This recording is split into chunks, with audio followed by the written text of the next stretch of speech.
Assalamualaikum warahmatullahi wabarakatuh. Kami di sini akan berpresentasi materi kami tentang Hermeneutik of Bultmann yang beranggota Nanda Catur Pamungkas dan Suci Rahyuningsih. Kami di sini akan memaparkan atau menjelaskan tentang Hermeneutik of Bultmann. Baik, selanjutnya akan masuk ke pendahuluan. Dari berbagai hasil dari ilmu pengetahuan dan teknologi, pengetahuan manusia telah mengalami banyak perubahan dan peningkatan di bidang ilmu pengetahuan dan teknologi. Seperti manusia modern yang mengetahui dan menggunakan alat tidak pernah percaya pada keajaiban yang dianggap, lalu melanggar hukum alam. Dalam hal ini, sebagai ahli teori sebagai surveyor, Rudolf Bultmann serius mempertimbangkan bagaimana orang-orang modern mendapatkan Alkitab yang diinginkan untuk menyajikan konsep non-mitosnya. Dalam hal ini, ada mitologi ekspresi kehadiran manusia. Mitos diyakini menjelaskan fenomena dan peristiwa langka, aneh atau luar biasa yang diyakini sebagai hasil dari roh jahat. Dan untuk menjelaskan tujuan tersebut, itu dianggap sains dan legenda primitif. Selanjutnya mengenai biografi Rudolf Bultmann. Rudolf Bultmann lahir pada 20 Agustus 1884 di Halberstadt, Jerman. Dia menikah dengan Hermann dan memiliki keturunan 3 anak perempuan.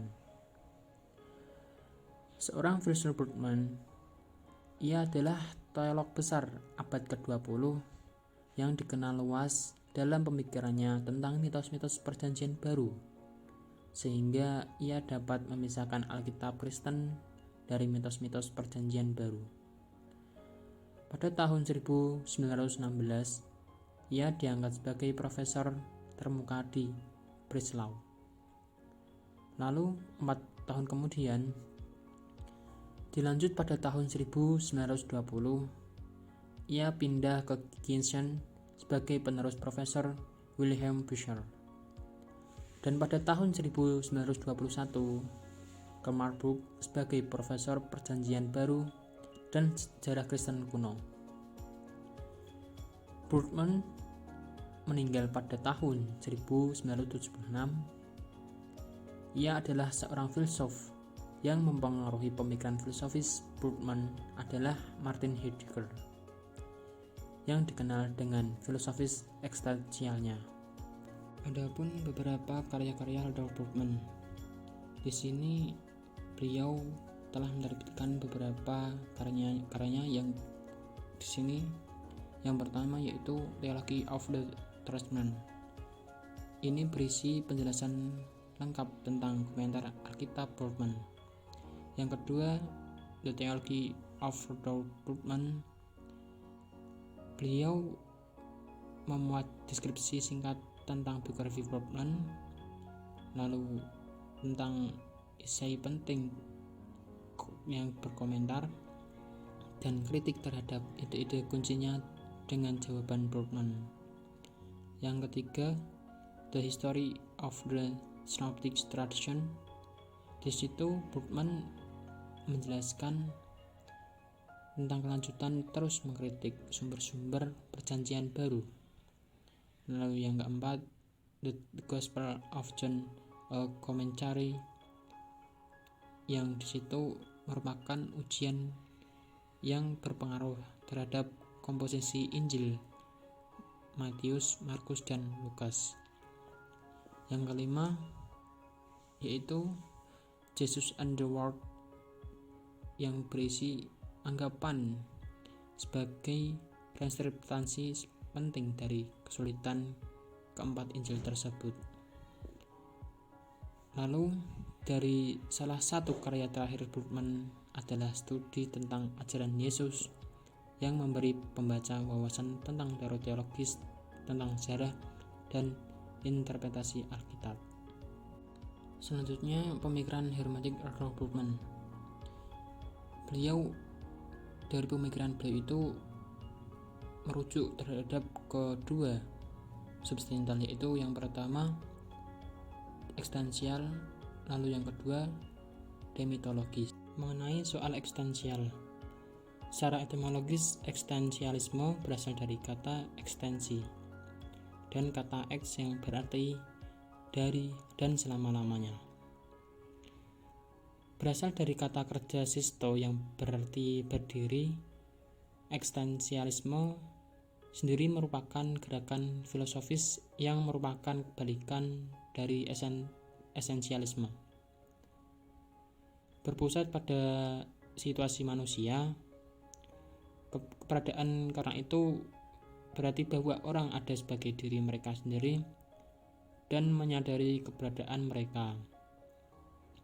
Dari akibat tersebut, orang menjadi sadar secara individual bahwa mereka ada dan bebas. Demitologisasi. Demitologisasi merupakan sebuah interpretasi terhadap bagian Alkitab yang dianggap mitos dengan menekankan kebenaran eksistensial yang terkandung dalam mitos. Menurut Bultmann, demitologisasi adalah metode interpretasi yang berupaya mengungkap mitos di balik istilah-istilah mitos yang digunakan dalam Perjanjian Baru. Bultmann mengatakan bahwa Alkitab penuh dengan mitos dan bahwa metode penafsiran diperlukan untuk mengungkap misteri di balik konsep mitos. Mitos yang dimaksud adalah penggunaan bahasa, simbol, dan gambar yang ada di dunia ini untuk menjelaskan keberadaan dan perbuatan Allah. Catatan demitologisasi Bultmann adalah cara menafsirkan Perjanjian Baru dalam upaya untuk menemukan kembali makna yang lebih dalam dibalik ide-ide mitologis. Dan hal ini berarti tidak menyangkal mitos. Denormalisasi ini berarti interpretasi eksistensial.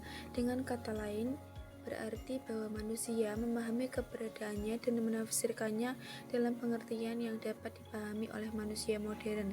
Tujuannya bukan untuk menghapus pernyataan mitos, tetapi untuk menafsirkannya.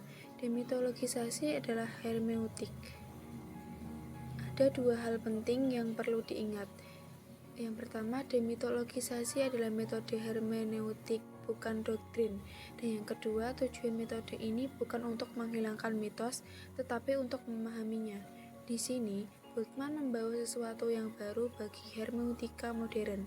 Baginya, pemahaman bukan hanya metode artistik dan ilmiah, tetapi juga demitologi pada khususnya. Demitologi Bultmann adalah hermeneutika yang menafsirkan mitos sehingga pembaca modern dapat memahami makna eksistensialnya daripada menghilangkannya sebagai fiksi. Demitologisasi adalah hermeneutika untuk memahami mitos eksistensial. Dengan demitologi, Bultmann berusaha menjembatani kesenjangan antara bahasa misterius teks suci dan pemahaman rasional pembaca modern. Demitologization Bultmann mengungkapkan maksud mitos sejati berbicara tentang realitas manusia yang nyata. Mitos memiliki dasar keberadaan manusia, sehingga manusia modern ada beberapa hal yang perlu diperhatikan ketika menunjukkan ketidakmanusiawian sebagai bentuk pemahaman. Yang pertama, mitos sudah menjadi bentuk pemahaman. Kedua, memahami makna keberadaan mitos tidak sama dengan memahami fakta sejarah seperti tanggal suatu peristiwa, tempat terjadinya, dan sebagainya. Ketiga, demitologi perlu memahami tidak hanya mitos tetapi juga zaman modern.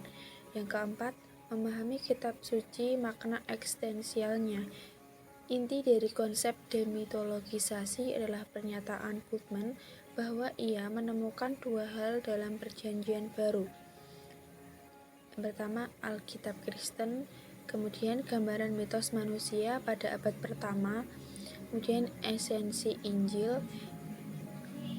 Yang disebut Bultmann adalah esensi yang tidak bisa lagi didefinisikan. Manusia modern harus menghadapi dan meyakini inti ini. Namun manusia modern tidak dapat menerima kerangka mitos yang melingkupi esensi Alkitab. Oleh karena itu, teologi harus berusaha memisahkan pesan paradigma dari kerangka mitos. Menurutnya, kerangka mitos belum tentu terkait dengan kekristenan.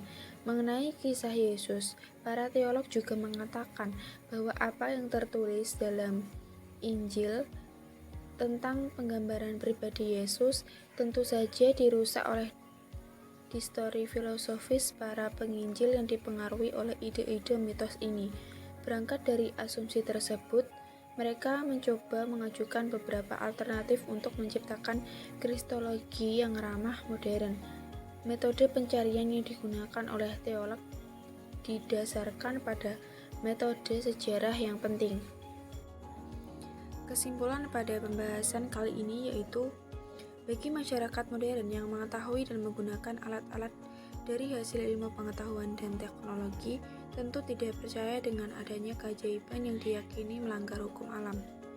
Dalam hal ini, Rudolf Bultmann sebagai seorang teolog menerima kitab suci prailmiah oleh manusia modern dan memberikan konsep demitologisasi dan percaya bahwa orang-orang ditulis dalam Alkitab untuk melakukannya. Bahkan setelah Bultmann, jika orang Kristen percaya bahwa dunia supranatural dapat campur tangan di dunia ini, dan jika Tuhan dianggap sebagai saingan manusia, maka pemikiran Tuhan jauh lebih sempurna. Percaya pada mukjizat menghalangi kita untuk mencapai konsep Tuhan yang sebenarnya. Mustahil bagi Tuhan untuk menjadi objek yang terlihat di dunia ini, dan percaya pada mukjizat berarti menjadikan penguasa supranatural ini objektif. Oleh karena itu, cerita tentang mukjizat perlu dipahami hanya secara subjektif. Demikian presentasi dari kelompok kami, kurang lebihnya mohon maaf. Terima kasih. Wassalamualaikum warahmatullahi wabarakatuh.